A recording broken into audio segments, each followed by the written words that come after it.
Hi guys, and welcome to the Rainbow Six Replays YouTube channel. Today we want to present a video replay of the match highlights between Vivo Stars and E1 Sports during the Brazil League 2024 Stage 2. Don't forget to subscribe and put a like. Enjoy. Miracle is going to be put into a tough spot, though. We talked about him in the pregame. He's got 3 players that are aiming down their sights, and that will be 1 engagement for him with the shotgun. Can he get 2? Almost. The damage going out. There it is. Finds both of them on the black stairs. Oh, almost gets another on the back door. As in inches Perez in Basetto, all that's left. Miracle holding tight on those back stairs, making them pay. Anyone has an even bigger hole to dig themselves out of. What do you do in this position? You still got utility, 1 Selma and 1 Logic Bomb, but not much else for E1.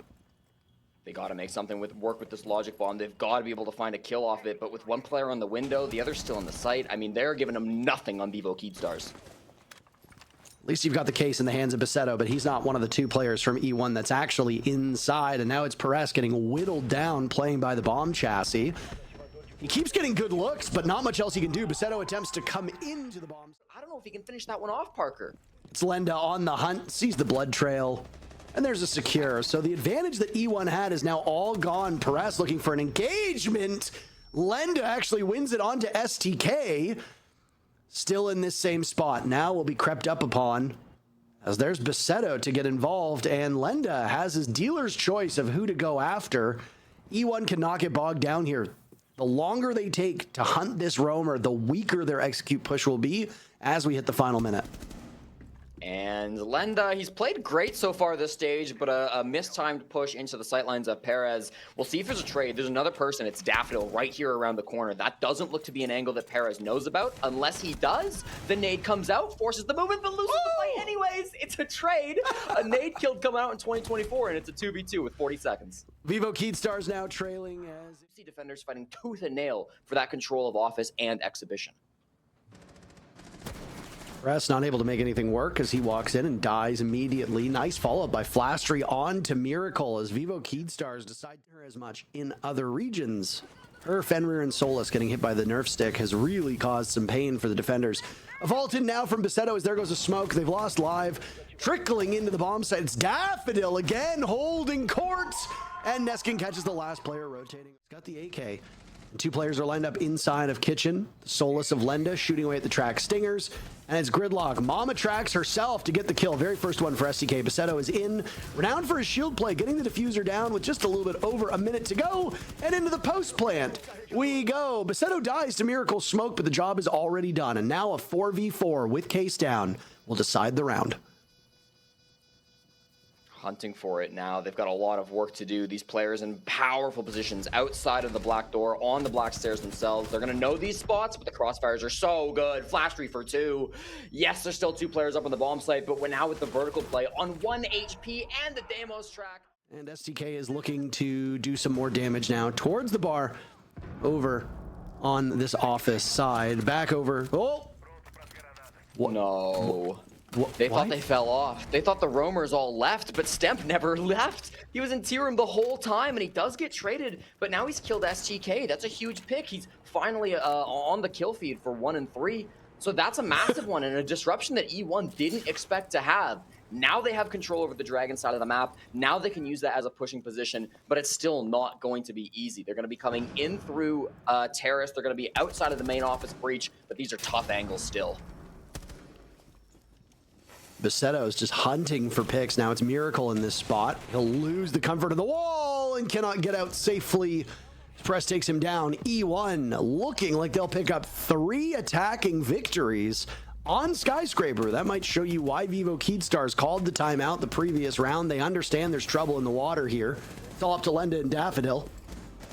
A 2v4, but they are unfortunately in a really rough spot. Lenda does have a secret weapon.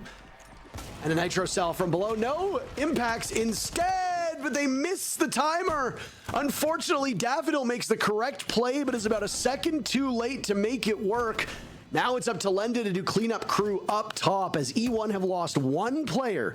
Diffuser going down yet again for them, but the time is not favoring Vivo Stars at all.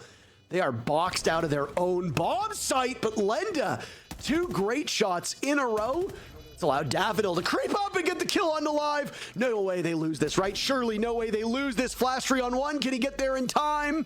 Daffodil is off. He did not hold. And Flashtree clutches the round as well when required.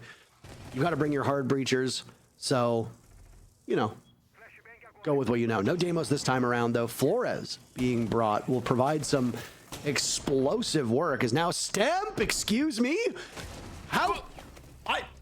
All right. Okay. How did nobody die for the first 5 seconds of that altercation, Jesse? You see the power of the Dokkaebi. They wouldn't have known if he was there, but they popped the logic bomb that forced Stemp to panic. He made a bit of a move. He finally landed a shotgun shell, but not enough for the finish off. And then eventually it's messy, but the trade comes out. Now it's a 5v4 with 30 seconds on the clock. We see full top floor control from E1, but this time is going to be a big, big problem. And Neskin in a very famous position where he could absolutely deal some damage if a plant does start to go down. So that's the Grixer special, I believe we call that. Lenda punishing Flashtree, your standout player, as Basetto now gets Diffuser at the halfway point. Nobody from Vivo Keatstar seems to know this. They thought there was 6 seconds left in the round, but now the timer will be a little bit longer. Daffodil in on the hunt and could go for a vault out with Neskin not too far removed, but you have to hope that there's no Claymore. There is! It takes one down. Press dies to Lenda. Lenda's been putting in some serious work these later rounds. Only 2 attackers remain to watch over this case. Down goes Neskin, Basetto circling around. Now you've lost the Tubarão. Basetto doing all the work. Basetto with a 3-piece. Final minute to go now, and Vivo Keatstars have found themselves in quite a bit of a pickle. E1 riding this better side of Skyscraper after already racking up rounds on the first half on attack, and they found quite a good spot for them to be in at this current point in time. That Goyo canister will be popped, Jesse, and that will deny entry from that back stairs. And there goes the toxic canisters as well. E1's really got everything working for them at the moment. So much utility, bottom floor control, 5v4 advantage. I mean, Vivo Keatstars, they gotta make something happen. But what can they do? They've got a player down below who could maybe kill the Frost. Frost rotates back on up. They're coming main stairs as well. There's not falling into Frost map, which is nice. And they get a pick here. They get 2. Daffodil main stairs may have cracked this push wide open. Yeah, I'm genuinely confused as to what Daffodil is pulling off. Now walking into Geisha, looking the wrong way, not clearing appropriate corners. STK punishes him for that. And now it's Basetto with the shotgun in a perfect position. Maybe aggresses a bit too much, but the timer will give E1 the victory either way. It was the clock that really punished them. When you're going for a direct hit, that's not really a factor. You're going to have every player alive for this execute if all goes well. You've got the office breach open. You've got exhibition window. It is Stemp lurking in the back. And meanwhile, his whole team is dying to the bomb site. Flashtree finds 2 in the site. I said they should have all 5 players alive for this execute, Parker, but one bad swing and that goes down to 3. Well, if the suspicion was to use that ACOG from long range, I guess it can do a bit more damage when you're closer up, as Flashtree is just waiting for somebody to walk through that opening. You get siege timing for a second, and, well, it doesn't really matter. Lenda preventing a flawless round for E1, but they are about to march their way towards match point unless Lenda can pull off an ace clutch. SDK does not allow it to happen at all. Logic bombs will give Perez's position away. The Ash of Neskin can follow up on this miracle. Not really the match that he wanted. 4 and 8. That could be it. And just unfortunately for Neskin, he looks the wrong way. Multi-kills across the board. E1 comes out ahead in terms of that pugilism. Stemp and Daffodil. That's all that remains for Vivo Keatstars and could be the last 2 chances that their team has to prolong this match. But quiet right now, Jesse. Just a lot of quiet. They don't seem to know where these players are at on the defense. There's a guy main stairs. That's going to be Stemp. Stemp in a cheeky position if he walks on down. 20 seconds. Daffodil's going to rotate to the kitchen window. It'll be Stemp playing vertical. Could come down the stairs or could just try to get picks from up above. That's a perfect toxic fade, though. He's going to have to go through it to get this plant down. He takes a little bit of damage, but honestly not that much. Stemp eliminating Basetto does give them a fighting chance. Pulls out the goo mine and rushing in the kitchen to try to stop this, but they don't see that there's a player above. Diffuser grab, but that's all she wrote. E1 made them think